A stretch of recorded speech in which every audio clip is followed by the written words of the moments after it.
Hello and welcome back to another episode of the Stadium Showdown, your in-depth look at the future home of the Cleveland Browns. I'm Jeff Slauson. Today, in episode 26, we take a look at the future of Cleveland's waterfront. This is something that we have obviously been talking very heavily about since the Browns announced their intention to move to Brook Park. While there still are things to go, it does seem that the breakup is going to happen. The Browns are going to go somewhere, whether that's Brook Park or elsewhere. They're not going to stick along the waterfront due to a variety of factors. So now, the Bibb administration, downtown Cleveland, looking ahead, looking forward.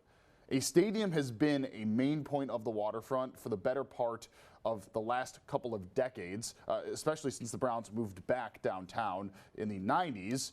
That's been a main part of it, right? You have the stadium, then everything around it's kind of built outside of it. That's not necessarily sustainable, and that is something the city is fully admitting. This week, we had a chance to finally get back the RFQs, the request for question related to that space. So basically, any group that is interested in developing, interested in putting forward an idea to be the developer for the waterfront, submits some questions into these RFQs. 10 questions total from developers for that 50-acre site. Then those questions get released, and we can figure out exactly what might be the holdup in trying to actually make this space something. 19's Dan DeRose has more. This week, the North Coast Waterfront Development Corporation put out answers that developers had submitted to them. Remember, the city is moving forward with the development of this North Coast property with or without the stadium. They can leave the stadium, build around it, or these developers can take it out and submit what they want to do. So it's interesting to look at some of the questions. It gives us an idea of what the developers are thinking. And then it's interesting to look at the answers from the North Coast Waterfront Development Corporation, or the city, to see where their head is at in all of this. So let's go through a few of the questions. Will there be a component of any city-state multi-agency willing to a long-term lease of the components of the project? This answer was really interesting from the North Coast lakefront development, because they said that, first of all, the initial lease offering on this property is going to be 75 years. Not just 75 years, then there's room for not one, but two 50-year extensions. So they clearly want this to be a way long-term project. We're looking at 175 years. None of us will be here to potentially see the end of that. Here's the next interesting question. Is there an outline of requirements associated with the $130 million federal grant, the $20 million state grant, and the $134 million shore-to-shore Cleveland TIF district? And what they're talking about here, and I'm going to back us out a few of these because I don't want to cover this up. What they're talking about is this land bridge that's right here. And in the answer, the city said this land bridge is going in. This will connect from Mall C, very near where the free stamp is, where City Hall is. This will be a way to get the public down to the waterfront. And this is going in. That money is already secured. In fact, they're talking about how construction will commence in 2027 on this bridge, and that they expect it to be finished sometime in 2030. So that is a massive project that's going to get underway. Let's get to the next question. How does the lakefront project timeline and potential absorption align with the riverfront project and other new large-scale developments in the market? Let's remember, the river, kind of right over here off the screen. Dan Gilbert and Rock and they are developing where the Cleveland Cavaliers, their new practice facility, is going to be. And there's a whole plan for that area behind Tower City. Bedrock is developing that.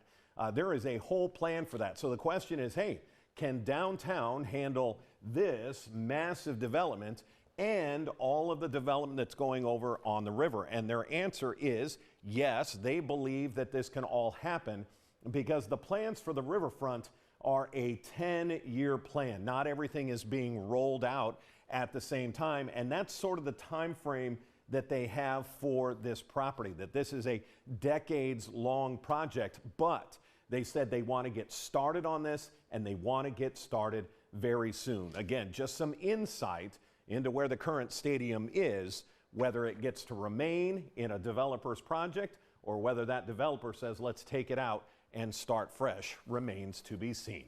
Dan DeRose, 19 News. All right, Dan, thanks so much. So the city has a firm belief that the stadium would be demolished by 2029. So the team finishes playing in 2028 for the move to Brook Park. Then as soon as they're done playing, they tear down the stadium. So a new developer could use that space for a redevelopment. But there also is the opportunity for a mixed-use redevelopment of that space. I want to just read really quickly. This is from our article over at cleveland19.com here. The city says that developers are welcome to propose a reuse of the existing stadium. So maybe lessening that space, but still having some sort of a stadium downtown. We know that there's an effort to bring a soccer team here to the city of Cleveland. Could that be the space that they could use? Reuse of existing is something that we have seen in a little bit, right? So the San Diego Chargers, they left San Diego, they moved to Los Angeles. San Diego then repurposed that stadium. They demolished part of it, made it smaller. So not an NFL-sized stadium, but one for San Diego State University. So maybe that's an option. In addition to that, the 50 acres of land, again, it's 50 acres along the waterfront, that is prime real estate. Prime real estate. The 50 acres is available for a 75-year ground lease with 2 50-year extensions. So think about that. That could go from a 75-year lease to adding an additional 100 years. So that could be a 175-year extension on the lease there. The city's basically saying, if you have a good idea, if you have a presentable idea and one that makes sense, you really can control how this thing is going to be developed over the next couple of years. That is a massive, massive development for all of that. So now we are in somewhat of the final stage. Again, reading from our article over at cleveland19.com. Highly suggest reading this thing through. It's really thorough. But basically, the proposals, interviews, final developments, this all starts now. So once these questions have been released, all of these groups get together their ideas. They come together, they submit it to the city examines it, picks a couple of favorites, potentially presents it, and then ultimately will pick one. So this is the most that we have seen regarding the future development of the waterfront in a long, long time. And I think it's important because this really is all a result of the Browns moving. Well, yes, we have seen some ground here or there.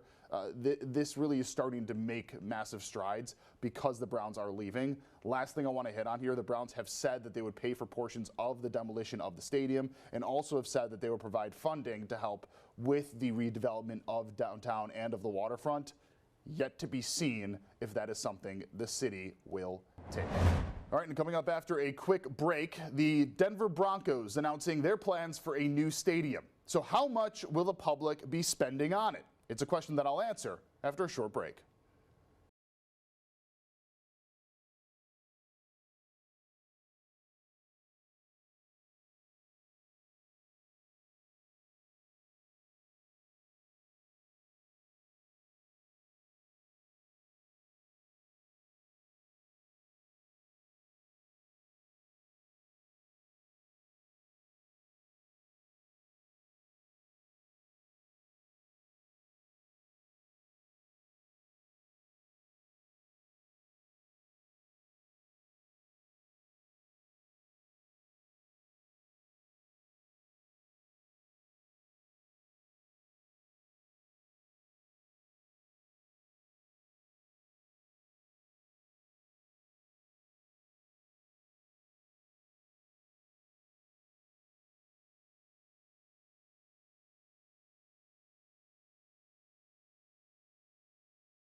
Welcome back. Naturally, when other NFL teams announce their plans for a new stadium, we're going to have to compare and contrast because obviously that's how we work here.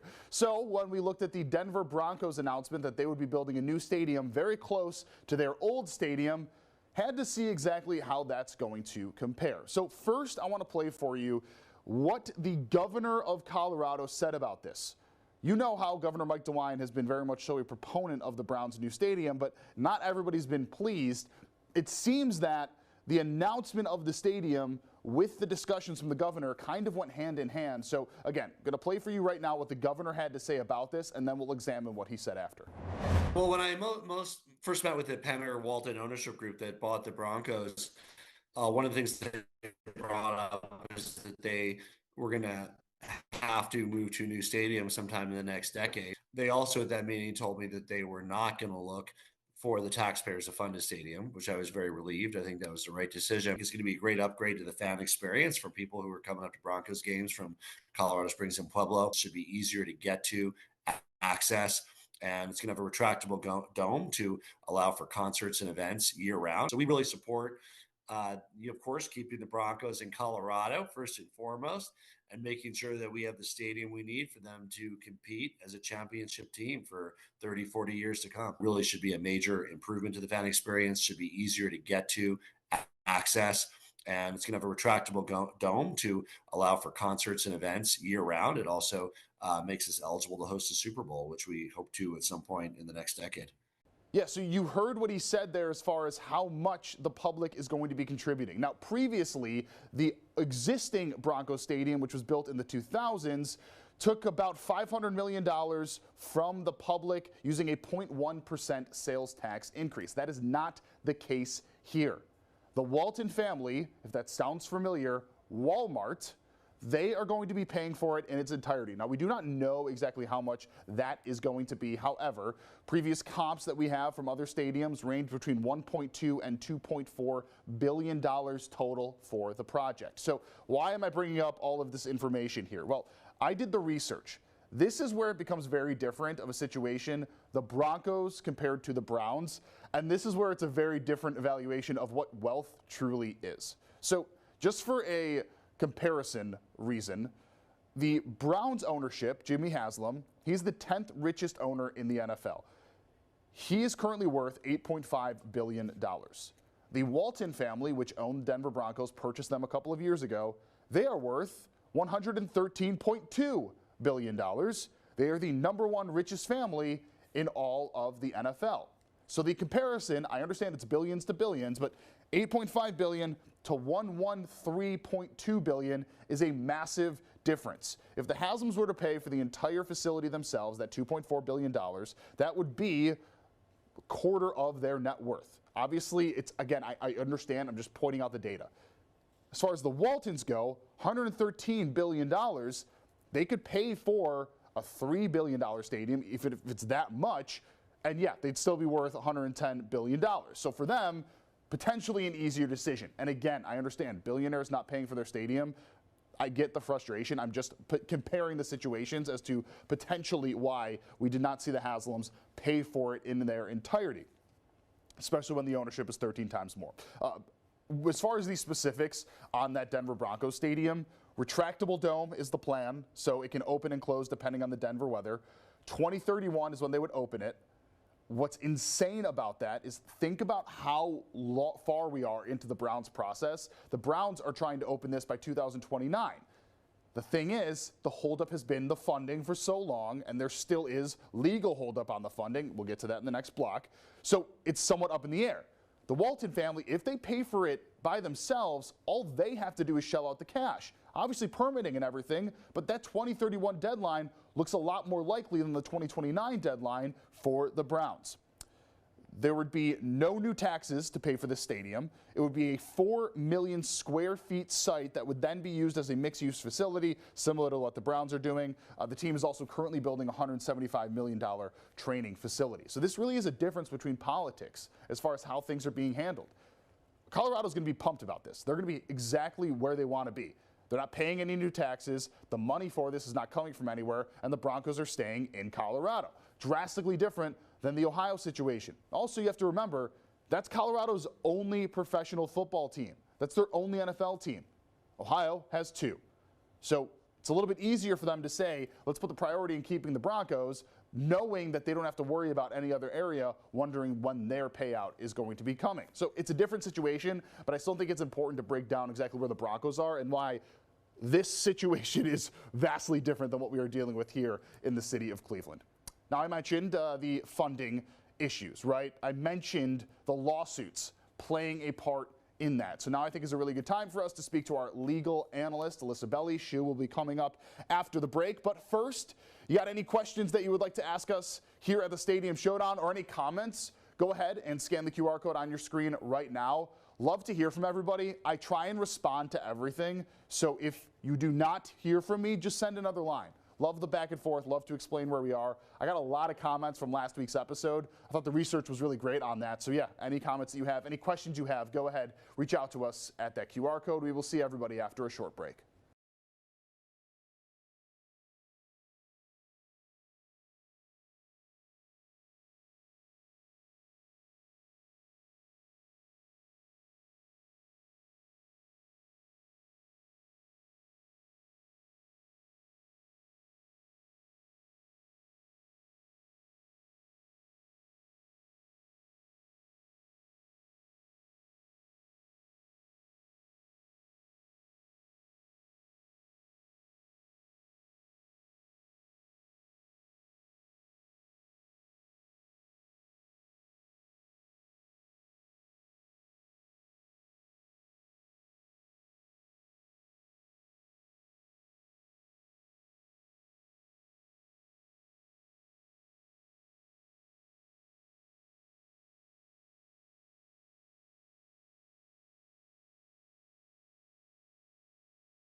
Welcome back. As we discussed in the previous block, the lawsuits are still playing a major part in whether or not the Browns can start actually building their dome. So, to break down the most recent information in the lawsuits, we turn to, as always, our legal analyst, Alyssa Belli. Alyssa, this has been a really fun couple of weeks for me because when I got the first lawsuit that we're going to talk about here, the Dennis Kucinich lawsuit, I started reading it like a normal person, and then I just honestly started laughing because there's some parts in this that truly are insane. We've seen with these lawsuits, they'll be going at one party. It's either you're against the city of Cleveland or you're against the Browns, basically. I'm obviously dumbing that down.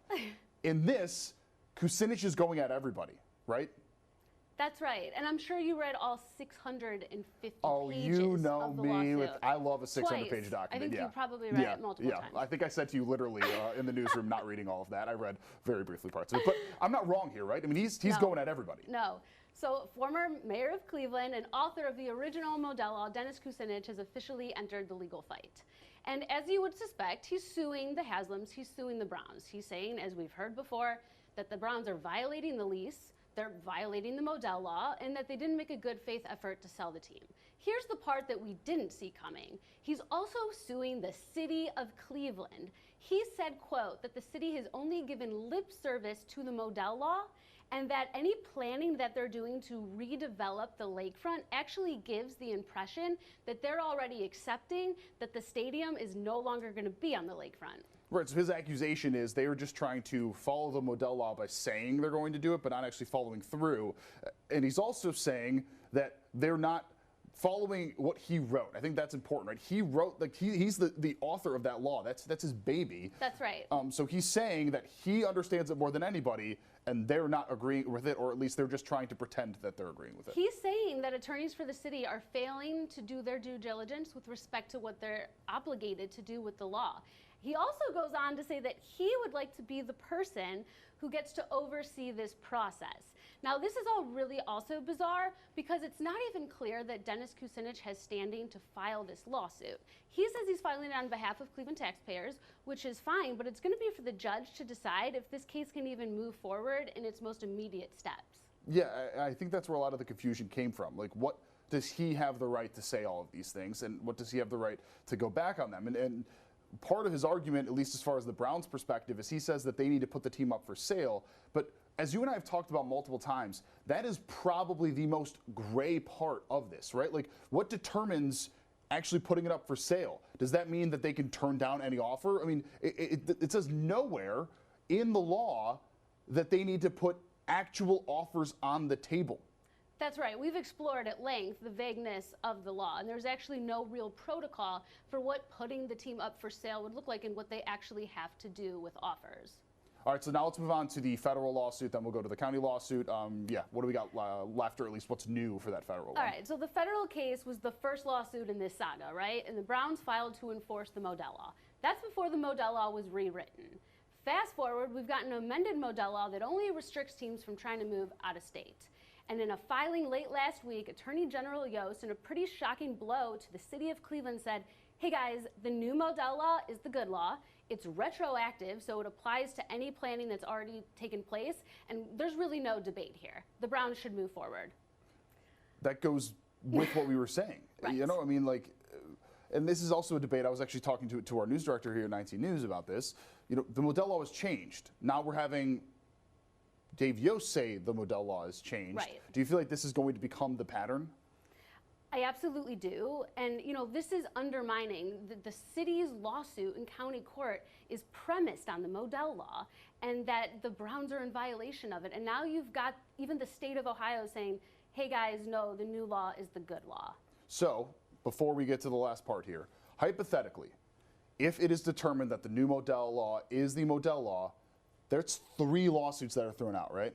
That is the new one from Kucinich, that is the county one, and the federal one? There are 3 lawsuits that will be significantly undermined in the event that there's no controversy about the Modell Law. Right, so one decision could affect all of that. Yeah, absolutely. Yeah, and that's kind of been the hammer that we've been waiting for Right. in all of this. All right, the last thing we want to talk about here is the unclaimed funds. The unclaimed funds portion of these lawsuits has really been a massive, massive debate. And now, Alyssa, there is an effort to get that thrown out, right? That's right. Attorneys for state officials are saying that the law that permits the state to use this unclaimed property has been on the books. It's been lawful for years and years, and there's really no valid challenge here.